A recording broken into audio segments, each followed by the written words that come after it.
what's up, you guys? I'm gonna do a comparison on the Can-Am and the Honda and basically talk about what I like about each one and what I don't like about each one. Basically, I've had both of these. I've had the Renegade for years.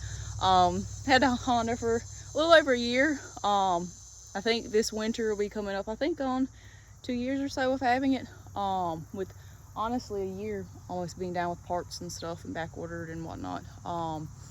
And just basically rebuilding some things like the diff and whatnot when I first got it. But yeah, let's do a comparison on the Can-Am and the 300 and what I like and what I don't like about each one of them. So I'm going to start with the rear of the four-wheelers. The biggest thing that I like about the Can-Am is that it's independent rear suspension.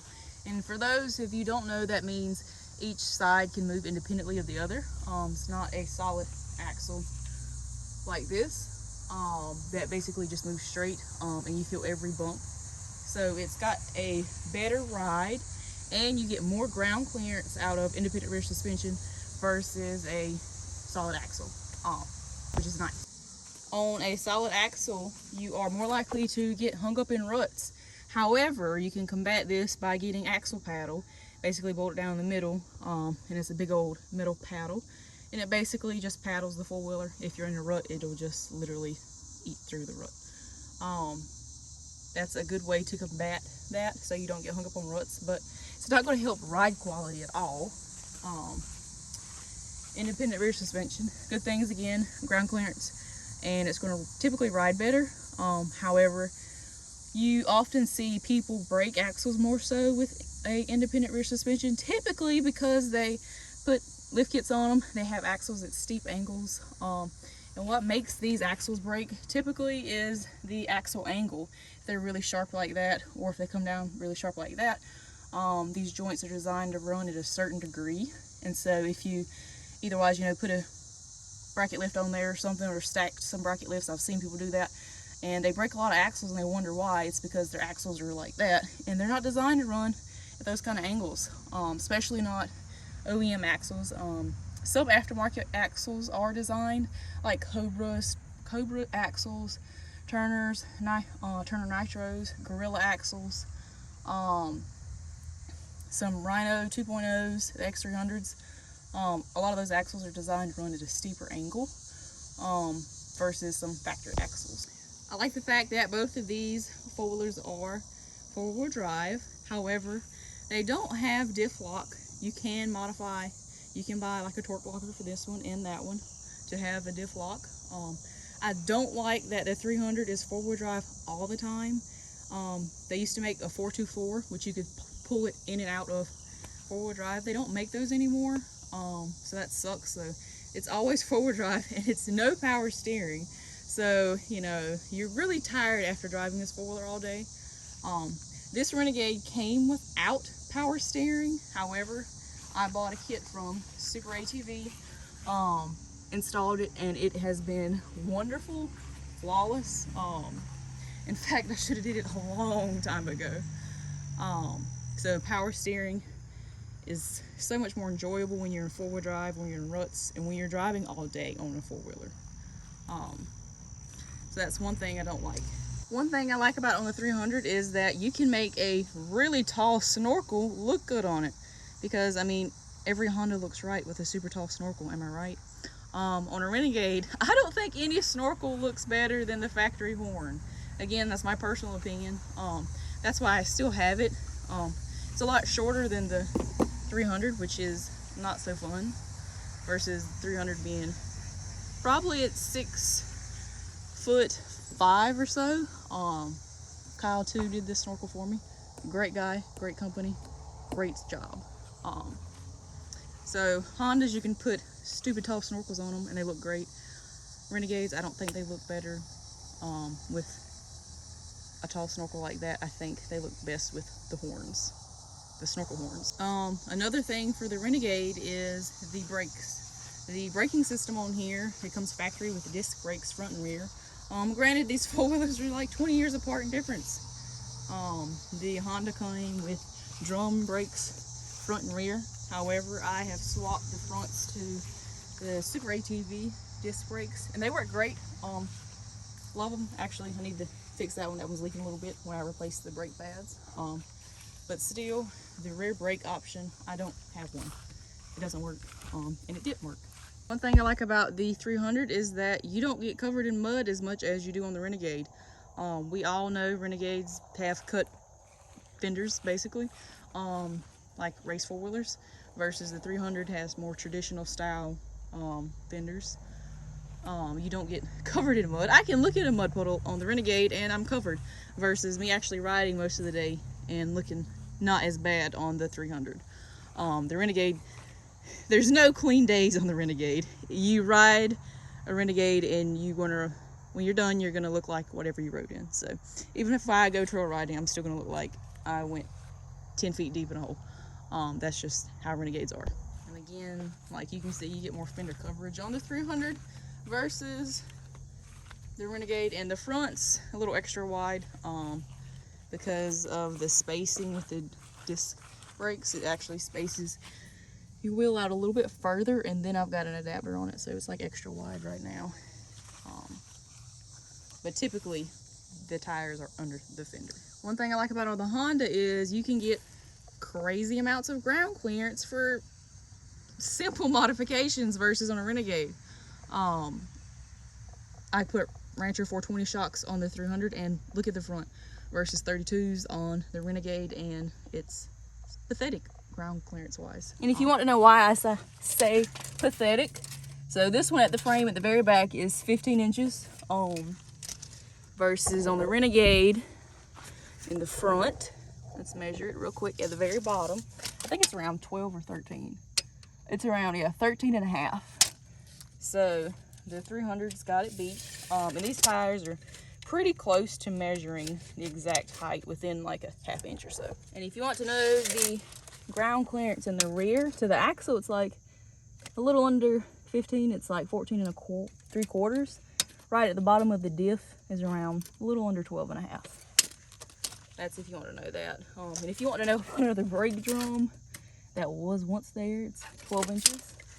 So the rear of the Renegade has right at 14 inches at the center of the frame. So one thing about the 300 is obviously it's a 300 versus an 800.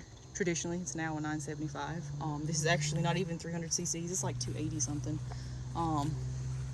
This is a 975. The power obviously goes here. The fun aspect goes here. The cheap maintenance goes to here. The Honda's super cheap to ride and maintain. You put regular gas in it. A top-end kit's like $500 or so if you go OEM, give or take, plus install. Versus the Can-Am, it takes premium. A top-end kit's like $2,000. Maintenance is a little bit more. You put a little bit more oil. The oil filters, I think, are a little bit more versus the Honda's oil filters. So maintenance is going to be more expensive. It is more fun. A lot cheaper. I mean, this is still fun, don't get me wrong, but it's slow as I'll get out. It's got a 60% gear reduction in it, which is a lot, but I mean, it has 33-inch tires on it. So, I mean, if you've got the extra money, I mean, yeah, Can-Am's great. Love it. If you're on a budget, Honda might be your go-to. It's going to be cheaper to maintain, cheaper to buy, and just cheaper to modify all around, typically, versus a Can-Am. But now I absolutely love my Can-Am. Don't get me wrong. Absolutely love it. But I know, take some special tools. Just overall maintenance is more. I like to think of it as like, you got a Corvette, and then you've got like a Toyota Corolla. Corvette's gonna be a whole lot more fun. It's gonna have your wow factor, your bling. It's gonna be cool, fun, and fast. Your Corolla is gonna be there. It's gonna take you to A to B. Might not be as cool looking, it might not be as fast. It's gonna be cheap to maintain. It's gonna be a little bit more expensive to maintain.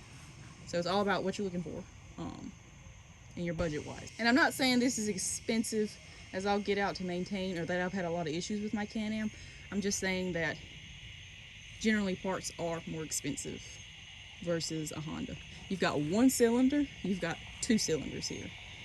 So you've got a lot more moving parts versus this. It's a very simple design. Honda's used it forever. In fact, they're still using basically this design with one valve, one intake valve, one exhaust valve. versus Can-Am system and players, and Yamaha and Kawasaki. I think Honda's the only one that's still got like a 2-valve system, if I'm not mistaken. And the last thing is, if I were at a park all day, which would I choose? If I were going to be riding the same four-wheeler all day, it would be this one. I've rode the 300 a couple times all day.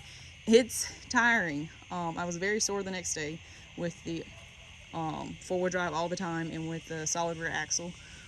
It's a rougher ride, and driving in four-wheel drive all the time is very taxing on you, especially your shoulders, your arms and stuff.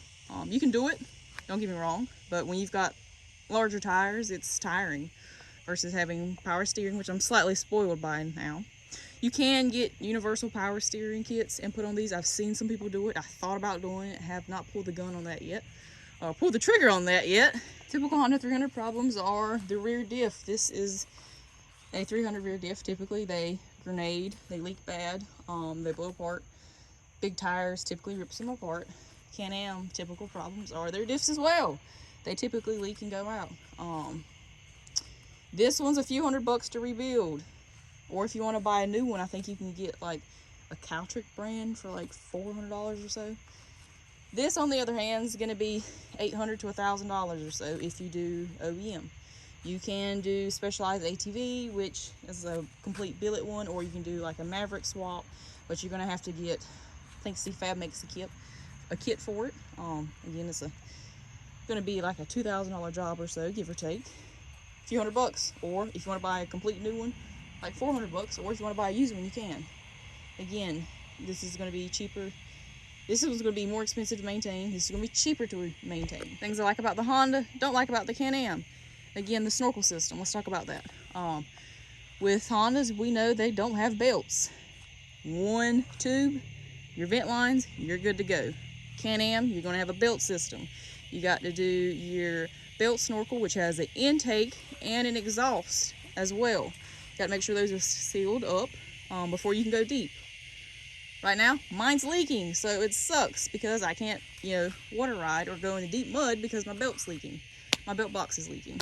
And if you ride around with that, often you're going to mess up a belt. A good belt's around $150 to $200.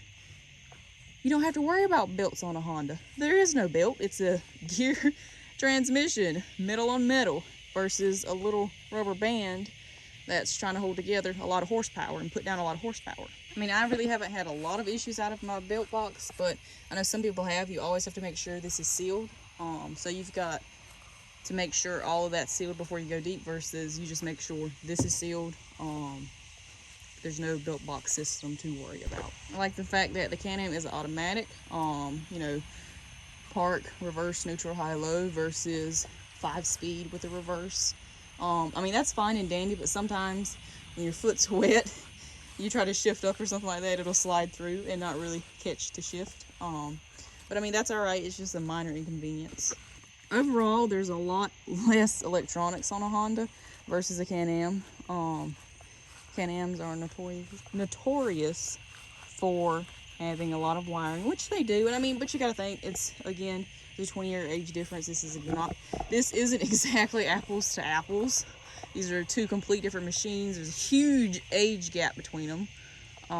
Again, I'm just comparing them because a lot of Hondas still come with a solid rear axle, except for the Rubicon.